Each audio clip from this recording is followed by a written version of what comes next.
ஆனா இன்னைக்கு 98% நோய் வந்த சாகரம், யாரும் இயற்கை மரணம் கிடையாது.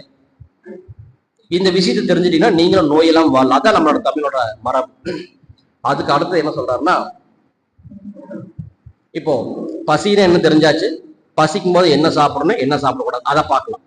இப்போ ஒருத்தர் வீட்டுக்கு வந்து உடம்பு சரியில்லை, அவங்களுக்கு வந்து பசி. இப்போ குழந்தைக்கு வந்து உடம்பு சரியில்லை, இப்போ நம்ம ஏமா லைட்டா உடம்பு சூடுது, எதுவுமே சாப்பிட மாட்டேங்கிற, ஒரு கஞ்சி மாதிரி வச்சு கொடுத்தா அப்படின்னு இப்போ கேட்போம். இந்த கஞ்சி கொடுக்கவே கூடாது. ஏன்? அந்த குழந்தைக்கு இப்போ காய்ச்சல் இருக்கும்போது உமிழ்நீர், தைராய்டு, பித்தநீர் இந்த மூணுல ஏதோ ஒன்று இல்லைன்னு அர்த்தம். இது ஒன்று இல்லைன்னா இங்க பசியே இருக்காது. இப்ப உமிழ்நீர் இல்லாம போறதுக்கு வாய்ப்பே இல்லை. இப்ப தைராய்டோ பித்தநீரோ ஏதோ ஒண்ணு இல்லை, அதனால அவங்க குழந்தைக்கு இப்ப சுத்தம் பண்ற ப்ராசஸ் நடக்கும், சிகிச்சை நடக்கும்போது யாருக்கும் பசிக்காது. இப்ப பசிக்காம இந்த அம்மா என்ன பண்றாங்கன்னா, கஞ்சியாவது குடிச்சிட்டு ஒரு மாத்திரை போட்டுக்கோ அப்படிங்கிறாங்க. இந்த கஞ்சி குடிக்கவே கூடாது, நல்லா தெரிஞ்சுக்கங்க, கஞ்சி குடிக்கவே கூடாது. அப்புறம் நாம என்ன சொல்றாங்கன்னா, எதுவுமே சாப்பிடாமலாம் படுக்கூடாது, ஒரு டம்ளர்